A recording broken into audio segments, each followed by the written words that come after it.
recording started. And now I'll hand over to Dr. Martin Quinn, who will guide us through the details of the MSc Accounting and Finance programme. Thank you, Catherine. Good morning, everyone. I'm Martin Quinn, and just a few words of introduction with myself before I start the presentation. I joined Queen's Management School just about 2 years ago, and I've been Programme Director of this programme for the last year. I've been in academia for about 16 years now, and I have had several Programme Director roles in Master's programmes. So I guess that's enough about me.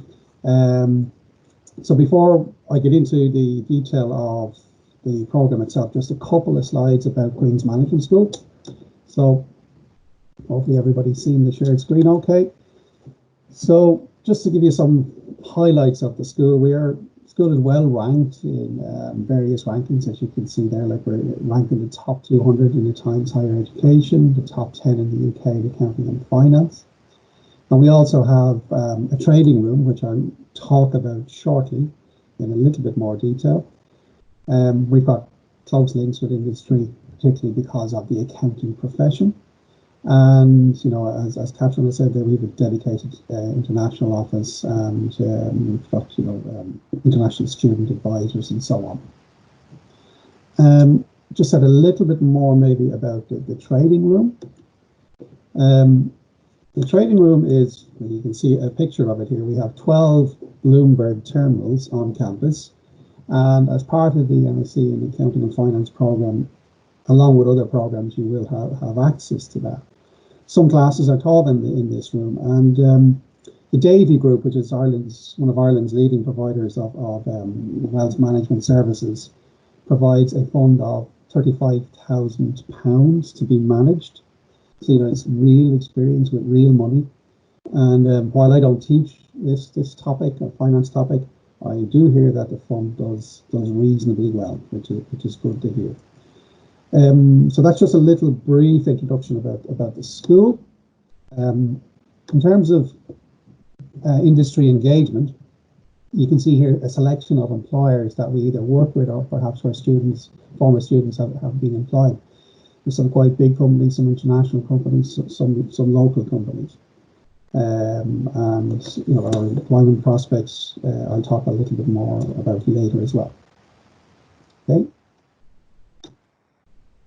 So now into the specifics of the programme itself, the MSc in Accounting and Finance. What you're seeing in front of you is Little Hall, which is where the management school is actually based. So let's begin with the programme objectives.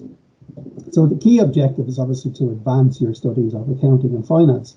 So, you know, you would presumably have done an undergraduate in some accounting related subject, and we'll talk about that in a little bit more detail soon. So the programme will hopefully prepare you for careers in accounting and finance, but there's also a research element to it, which, like all masters, must have a research element, and that may help you to prepare you for a PhD in the future. We talk more detail shortly about the various different modules and which are part of the programme, but just here to say that there's a suite of modules and learning activities which will introduce you to both theory and practice in accounting and finance. And we also want to maintain a supportive working and teaching environment and respectful of social differences and so on. So there will be various different opportunities in terms of learning, assessment and support. So in terms of the outcomes of the programme, what should you be able to achieve? Well, on completion of the programme, you will be able to critically evaluate relevant literature, which is necessarily a part of a master's program. Your communication skills will develop. You will acquire skills relevant to help you to proceed to a PhD if that's what you want to do. And you will also get some exemptions. We'll talk about those shortly, but the key exemptions are available from ACCA, and there are some available from CIMA as well. Okay, I'll say more about the exemptions in a little bit. So the entry requirements of the programme. Normally it's a 2-1 honours degree or equivalent, so 2-1 UK equivalent, in an accounting or finance degree.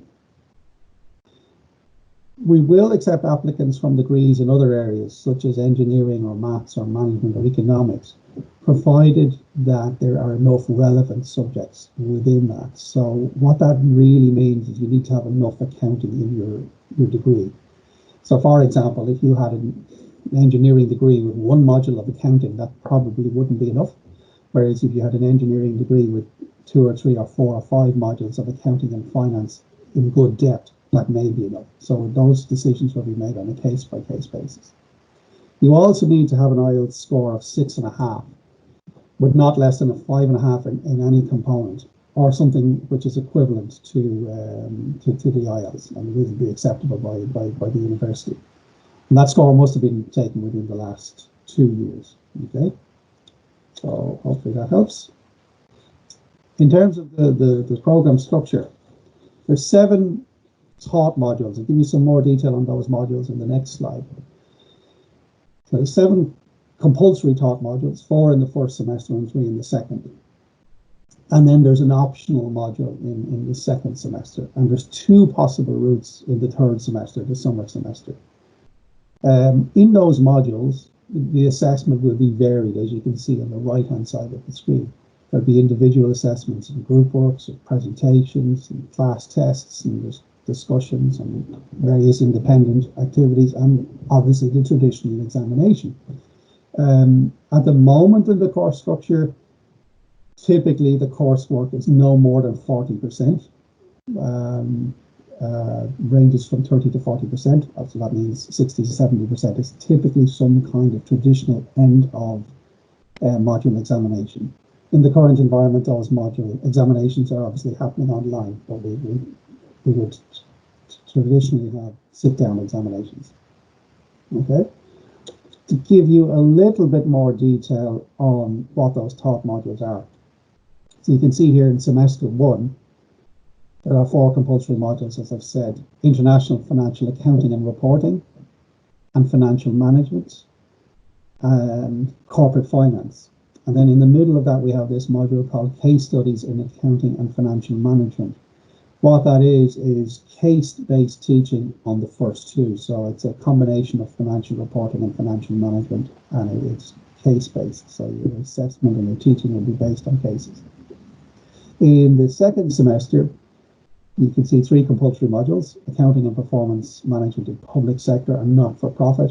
In the school, we have quite a well-respected research centre on public sector performance. So that module comes out of that. You've got research methods and techniques. And you've got management, accounting and control. And then you choose one option from 3 finance-based subjects, which is international finance, derivatives, or money and banking. The research methods and techniques module is one which will help you understand accounting research and methods of accounting research. And it's something which you must pass to get into semester 3, which I'll talk about in a moment. Okay, but it will help you if you wish to further your studies into a PhD, for example. And then semester 3, which is the summer, as I've said, you must pass the research methods and techniques module. Why? Because semester 3 requires you to do some research. So you can see at the bottom of the screen that route 1 is a traditional dissertation. Okay, so you do a 12, 13, 14,000 word dissertation on a topic which would be in line with the research interest of faculty. Or you take a second option, another option.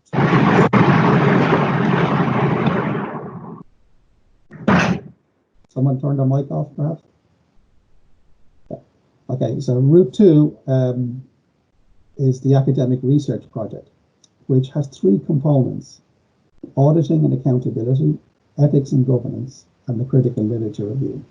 The auditing and accountability and ethics and governance are class modules. They're taught. So they're taught in probably end of July, even into early August. And they are traditional modules, and you will have an end of class assessment.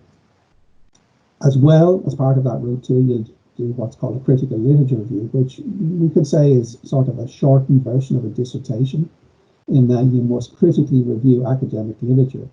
However, the key difference is you're not required to do any research. For a dissertation, you would have to do some form of research, be it statistical database use or interviews or something. But the critical literature review is purely that you review literature and draw opinions. This second option, the academic research project, tends to be favoured by international students because, for two reasons. One, there's less writing to do. It's about 7,000 or 8,000 words on the critical literature review. And two, you get more exemptions by doing auditing and accountability and ethics and governance, okay, which I'll talk about in a moment. Okay. Currently, this year we have about 10% of the classes doing Route 1 and 90% is doing Route 2. Okay, so that just gives you an overview of the structure of the course.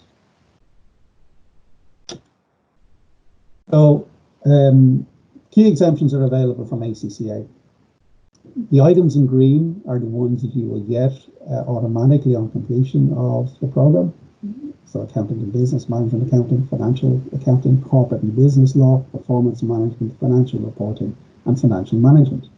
Taxation is in red and struck through. You will not get any exemption from taxation because there's no taxation taught as part of the program. And the audit and assurance module, you will get exempt from that if you take Route 2, which is the academic research project I've been speaking about. So you basically get 8 of the 9 modules from ACCA if you do Route 2. Okay, all these exemptions are managed by ACCA, not by Queen's. You complete your program and then you apply for the exemptions. Okay, there are also exemptions available from CIMA. You can take CIMA's Master's Gateway, and the exemptions are shown to you there at the certificate level, the operational level, and the management level. If you don't take that gateway route, you are still eligible for exemptions from the certificate level, and you go directly into operational, but it probably makes more sense if CIMA is the route you want to go to take the Master's Gateway option. Okay, so they're the two key bodies which give exemptions from the program. You've seen some employers listed earlier, and I'm not going to repeat that.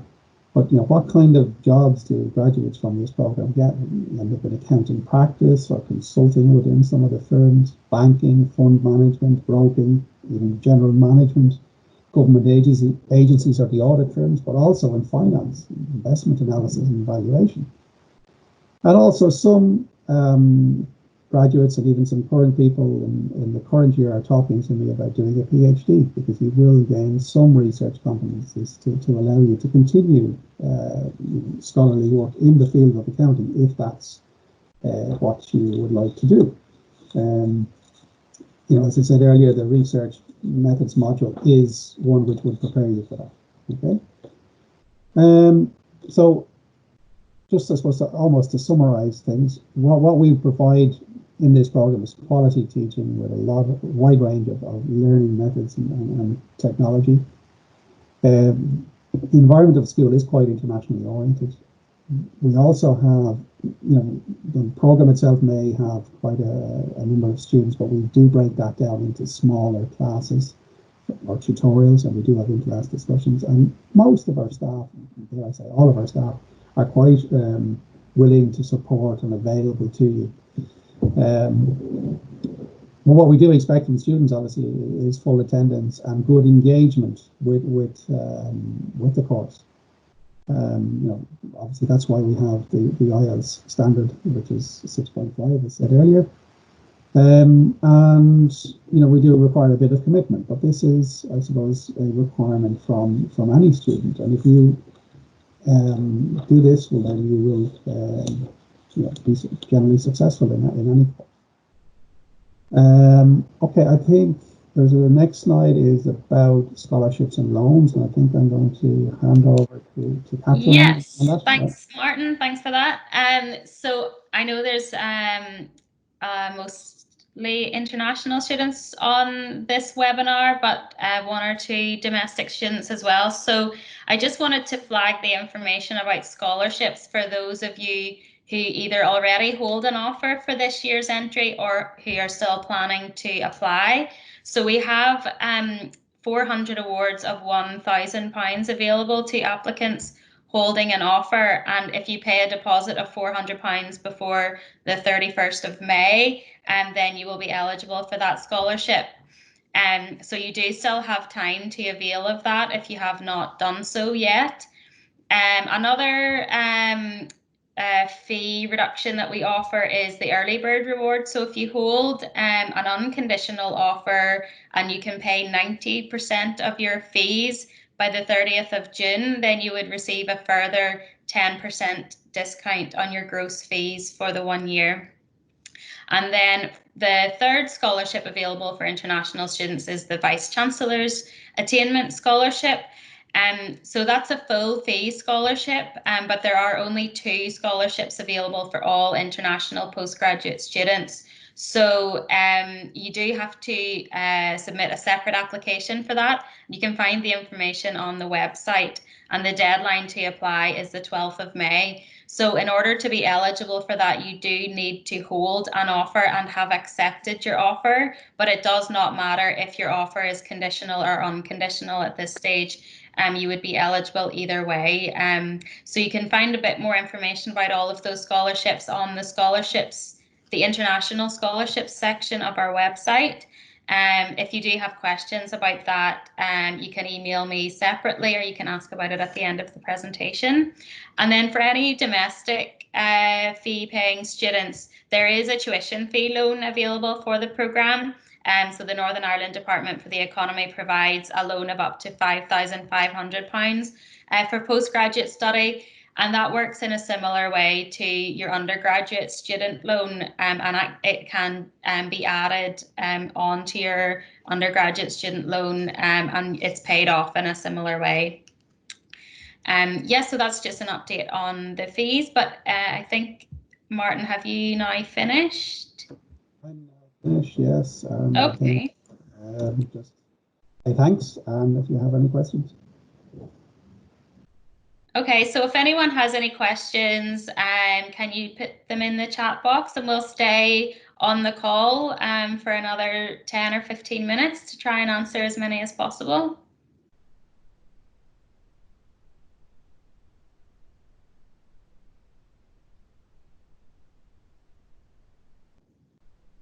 Hi, Puneet. Thanks for your question regarding the entry requirements for Indian students. So the entry requirement is 2-1, so that would be really first division in your undergraduate course that you do in India. Sometimes it may depend on the university that you attend and the specific course that you study.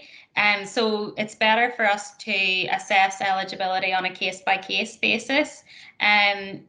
I am going to put my email address in the chat box here just right now. So if you want to send me a little bit more information about the university that you study at and the course that you currently study, I can give you a better idea of your specific eligibility, if that helps.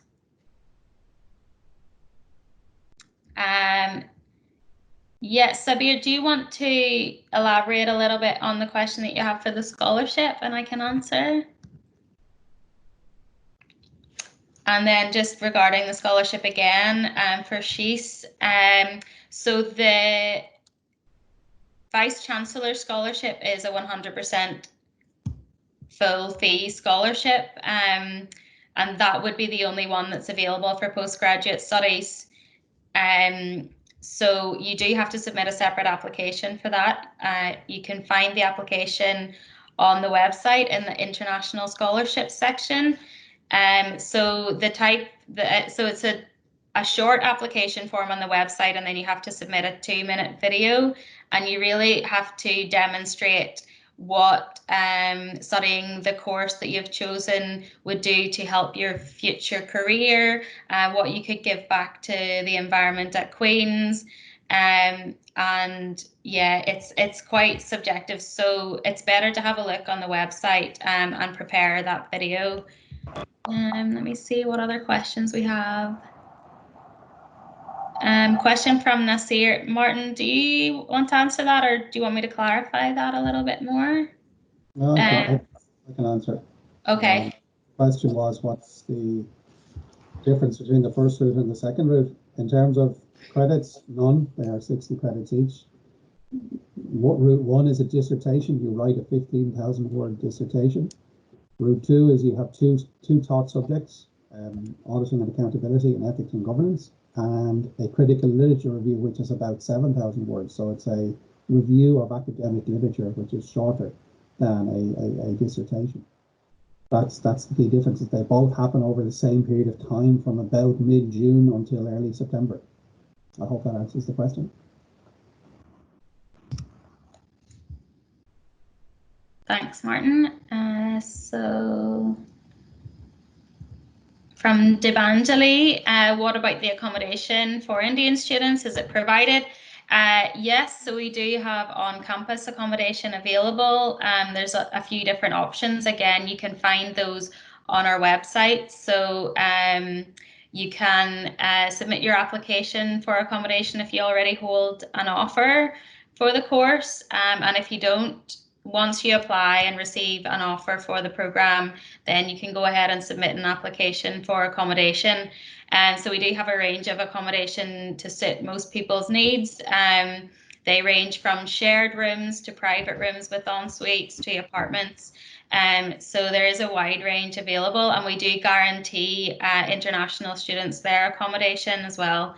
So I'll put some links into the chat at the end of where you can find this information on our website. So Gulsaya, how about internships? So there's no internship in particular as part of this course.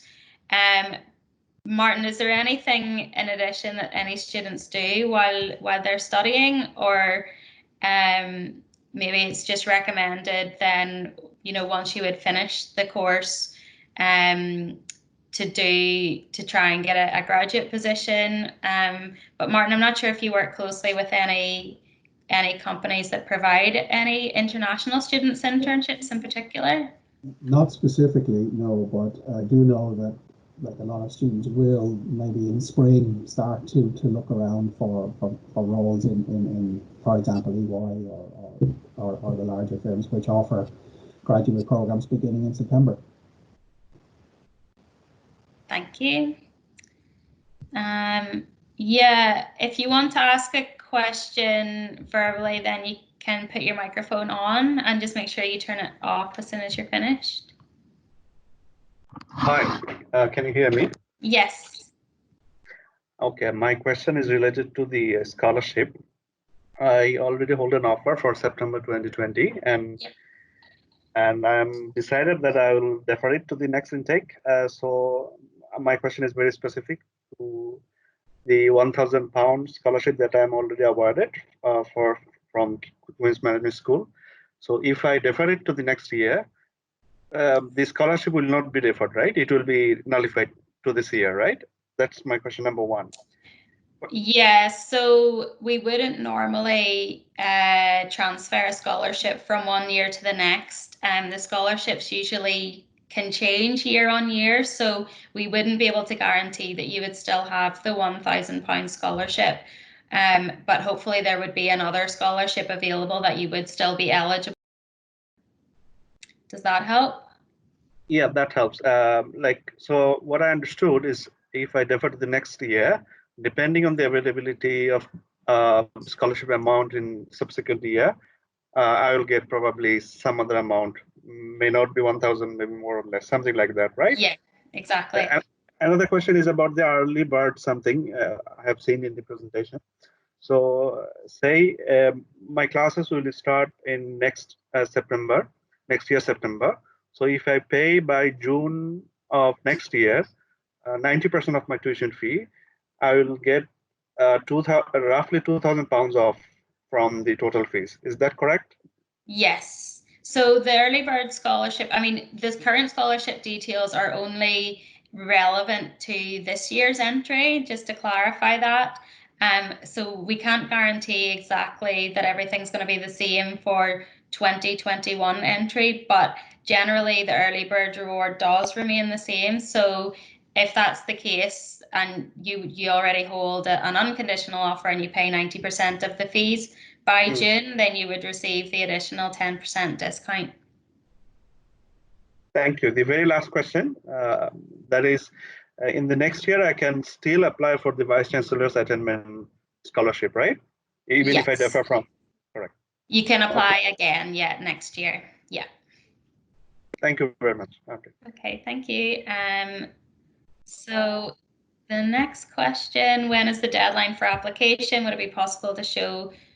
Oh, yeah, Martin, I had a bit of a technical difficulty at the start where some students were in a different group. Would you mind going back to the start and showing the first couple of slides even?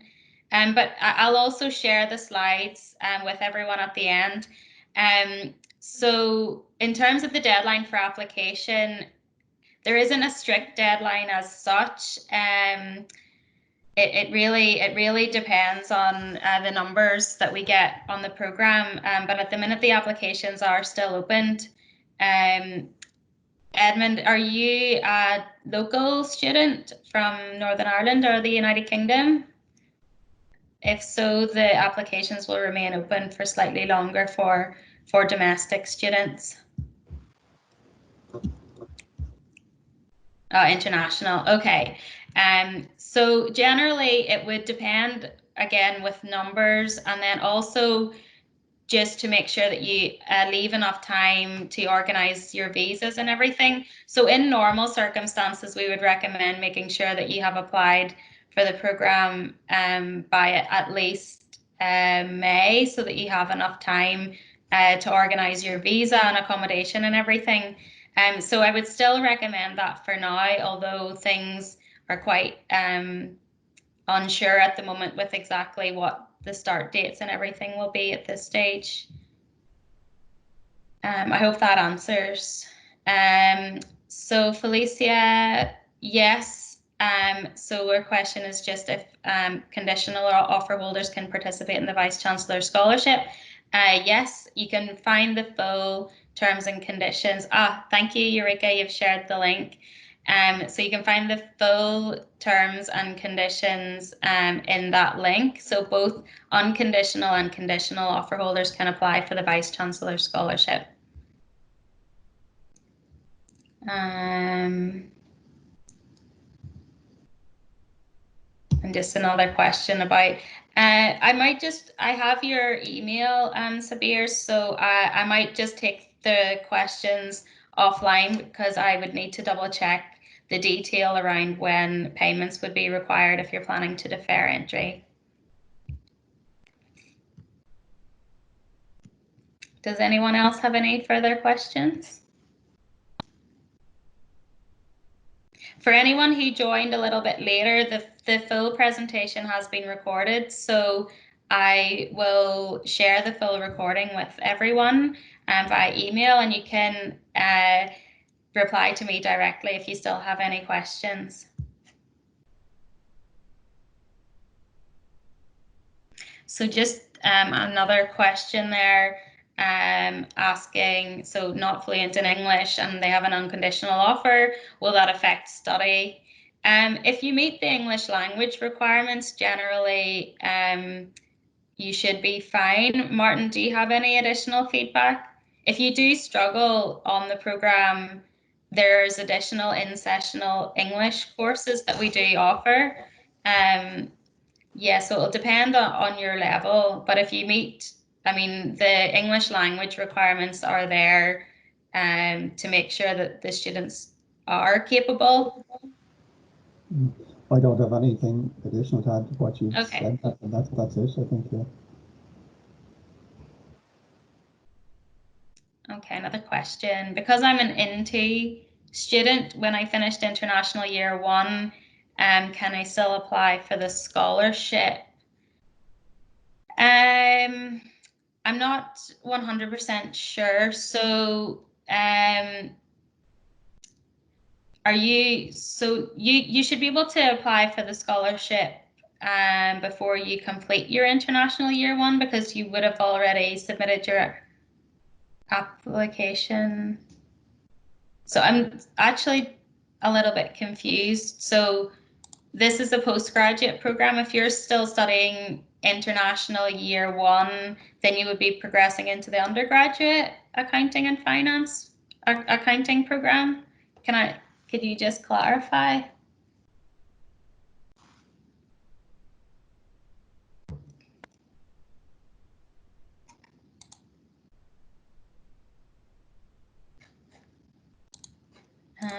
Just another question. So regarding the question about business management, a student studying business management, if she can apply for the MSc Accounting and Finance, we would have to assess that on a case-by-case basis because it will depend on how many relevant modules that she has studied. Some business management courses have a decent amount of accounting and finance modules, but some may not. Some may not have any or very few relevant modules. So it really will just depend on the course. So our admissions team would have a look at those applications on a case-by-case basis.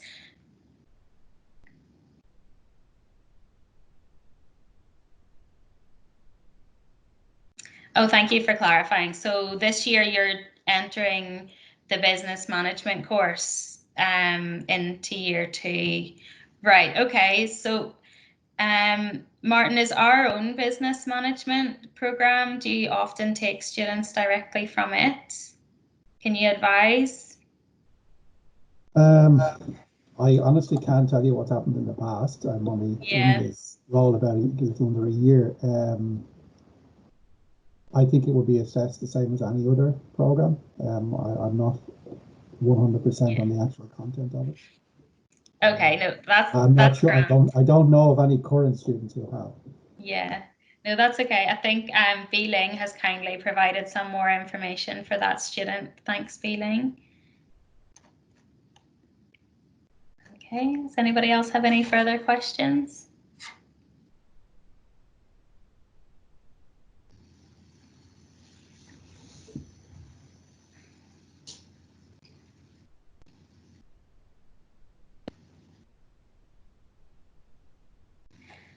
Thanks, Nasser. I will email everyone who registered with the recording. So, and I'll share that with you in the next couple of days whenever it becomes available.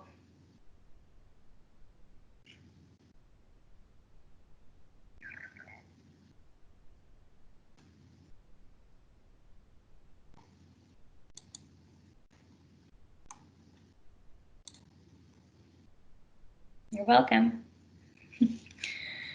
Does anyone else have any additional questions?